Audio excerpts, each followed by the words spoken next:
A tese da cabala acho peço desculpa, um disparate. Porque isso implicava que vários procuradores e juízes que nem se conhecem, que combinassem qualquer coisa uns com os outros, que fizessem telefonemas a combinar, que fossem todos simpatizantes do partido A ou do partido B e, portanto, tinham que se ter reunido para combinar uma estratégia qualquer. Parece-me pouco provável que um disparate desses ocorresse sem que alguém soubesse. Quer dizer, vejo pessoas incomodadas, como é normal, se atos desta natureza, acusações com esta gravidade sucedem em campanha. Mas eu não consigo fazer essa soma fácil e até populista de dizer isto agora é o Ministério Público que quer perseguir o PS. Evidentemente que a justiça não é cega, surda e muda e, portanto, a justiça não é... Mas devia. Não.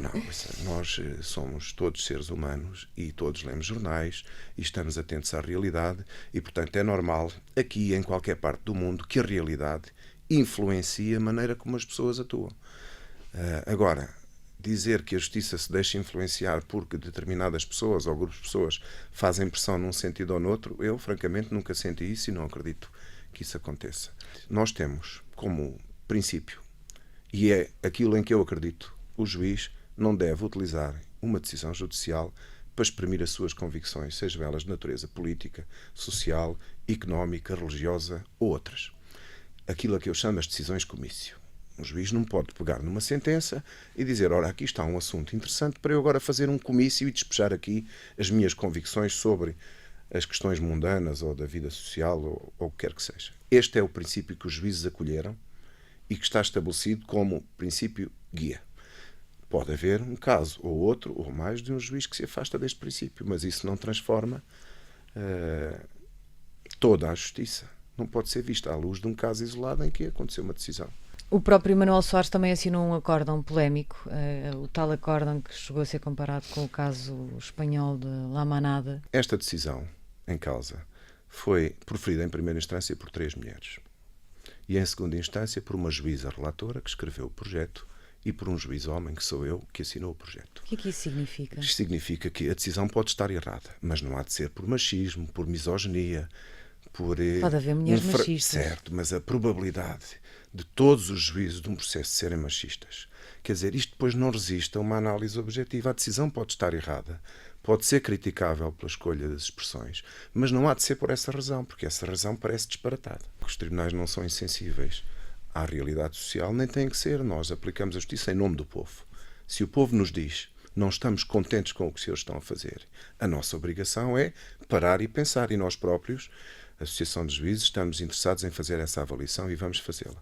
No plano individual de cada juiz, estou convencido que há hoje uma maior atenção para a necessidade de olhar para estes fenómenos que têm a ver com a igualdade de género e com a não discriminação em função de circunstâncias dessa natureza, que se aplica, por exemplo, aos casos de violência doméstica, mas também aos crimes sexuais. Acho que a atenção dos juízes hoje é maior. A sua pergunta é, isso está bem?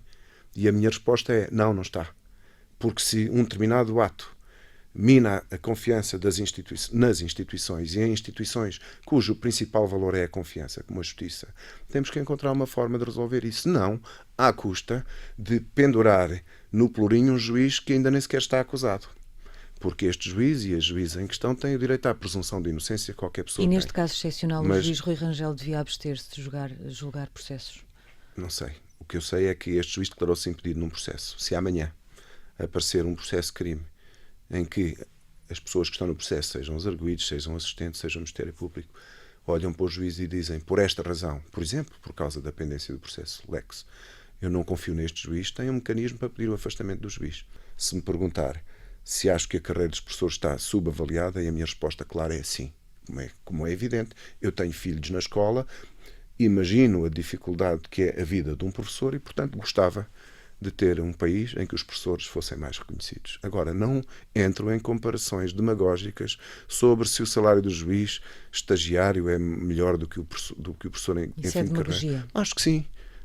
Acho que sim, porque nós, quando entramos a fazer comparações dessa natureza, nós podemos pôr tudo em causa. Porque se quiser depois comparar o salário do professor em topo de carreira com uma outra profissão que seja também muito digna e respeitável, mas que tem um salário inferior, depois também podemos começar a pôr em causa o salário do professor. Eu acho que isso não faz sentido. A violação do segredo de justiça é uma chaga, isso estamos todos de acordo. O que eu estou a dizer é que muitas pessoas se queixam da mediatização dos processos, mas são elas que lhe dão também causa quando utilizam a comunicação social para fazer um palco de discussão pública sobre o processo. Está a lembrar-te de alguém específico? Vou lembrar-me com certeza que sim, daquilo que estamos todos a pensar, mas não é só. O engenheiro José Sócrates e a Operação Marquês. Não é só a Operação Marquês e os arguidos da Operação Marquês. Há muitos casos de pessoas que utilizam a comunicação social e não estou a dizer que é ilegítimo. É um instrumento que está à disposição, pois muito bem, entendem que a par do processo judicial devem ter também um processo mediático, pois muito bem que o façam. Os sítios, naquilo que é o dia-a-dia dos juízes, transformou-se num problema. Hoje nós não vivemos todos em Lisboa e Porto. Mas porquê? Porque há muitas pessoas no interior do país que demoram 10 minutos para abrir um PDF, porque a rede é lenta. O sistema tem tanta informação e está de tal maneira pesado que nós hoje temos juízes que para assinar uma simples ata de um julgamento demoram 10, 15 minutos, quando antes demoravam 10 ou 15 segundos. E vai ser cada vez pior. A solução passava por um sistema completamente diferente? Não sei, não sou informático. O que me dizem é que o sistema não foi concebido para tantos processos, para tanta informação.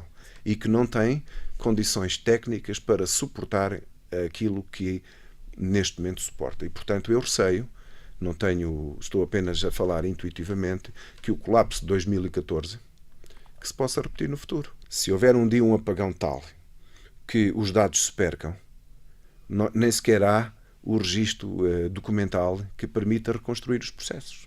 Portanto, eu acho que nestas coisas devíamos avançar com mais cuidado, porque não é seguro que estejamos a fazer bem. Por outro lado... Não sente essa segurança? Não sinto. O Tribunal Central devia acabar, é isso que está a dizer? Não devia acabar, devia ter mais juízes. Se for preciso ter mais processos para ter mais juízes, pois que tenha. Porquê? Nós não podemos ter um tribunal com duas pessoas, que hoje são estas, amanhã podem ser outras, e começarmos a personalizar as decisões e a tentar adivinhar, em função da personalidade do A ou B, se a decisão vai ser assim ou assado, ter as polícias a tentar perceber qual vai ser o juiz que está de turno para levar o processo àquele juiz ou outro. Isso acontece? Não sei se acontece, mas não me admiro que aconteça, porque temos um foco tão intenso nas pessoas de dois juízes, com os processos mais relevantes do país, e depois cria-se aqui uma coisa a preto e branco, quer dizer, um é a favor das polícias e o outro é a favor dos arguidos. E depois um prende toda a gente e o outro liberta toda a gente. Quer dizer, isto não faz sentido nenhum. Não gosto de um tribunal em que toda a discussão sobre o tribunal é sobre a pessoa dos juízes. Não gosto de um sistema com juízes anónimos. Acho que o juiz tem que dar a cara porque exerce um poder público e, portanto, se for necessário saber-se quem é o juiz, tem que se saber. Mas um sistema em que nós deixamos de olhar para a decisão e começamos a olhar para o juiz também não é um bom sistema. Quando o processo Marquês, ou outro desta dimensão, cair na secretária de 3 juízes, que são os 3 sozinhos, que têm que avaliar isto tudo, sem um contabilista, sem um economista, sem uma pessoa especializada em movimentos informáticos financeiros, depois as pessoas vão dizer que demora muito. E eu pergunto, e depois demora, e porquê? Porque não se atribui meios. Eu estou a dizer isto e tenho repetido sempre porque estou com a esperança de que quando isso chegar já tenha havido uma solução. E Acha se não, que vai demorar tanto não sei, a instrução? se não houver uma solução, vou cá estar para dizer de quem é a culpa. Porque o governo está farto de saber isto. Este governo, o governo anterior e o próximo, que ainda não sabemos qual é. Porquê que isso acontece? Não sei. Sinceramente não sei. Acho isso, se quer que lhe diga, um absurdo e um incompreensível. Não acredito que não seja possível escrever uma decisão judicial sem ser em juridiquês. Porque a decisão pode ter uma parte mais em juridiquês que o advogado analisará, mas há de ter uma possibilidade de o destinatário da decisão, numa leitura de uma sentença ou de um acordo numa sala, não estar de boca aberta e olhos esbugalhados a olhar para o juiz a tentar perceber. Mas nós, quando encontramos essas decisões difíceis de compreender, e eu não estou a falar do extremo da linguagem de café, aquilo é uma incapacidade de alguém que a escreveu de a fazer de uma forma mais simples, ou é uma forma de proteção dentro de uma bolha acho que não é. Que perpetua a ideia de que o juiz e a justiça está ali num local mais penso que não, intocável? sinceramente penso que não. Se achasse que era essa a razão, também dizia, não tinha. Eu acho que a razão é outra. Nós temos uma cultura nos tribunais de erudição. Fomos assim ensinados na escola que nos formou, era preciso ter uma cultura técnica, uma erudição técnica superior. Depois vamos sendo assim formatados ao longo da vida, porque todos somos inspecionados de 5 em 5 anos, e um dos itens dos inspectores, quando escrevem um relatório sobre o juiz, é sobre a sua erudição técnica, os acórdãos que citou, os livros que leu. E, portanto, há aqui um problema de cultura no tribunal, na nossa vida então é judicial. mesmo ensinado. Quer dizer, nós só podemos mudar isto quando mudarmos o modelo de avaliação do juiz e mudarmos o paradigma do bom juiz. Se o bom juiz é o juiz que consegue fazer uma sentença que depois é comentada pelos professores como uma peça jurídica brilhante, mas as pessoas não percebem, naturalmente só conseguimos mudar este modelo se o bom juiz passar a ser o juiz que, além de competente tecnicamente, consegue comunicar de forma adequada.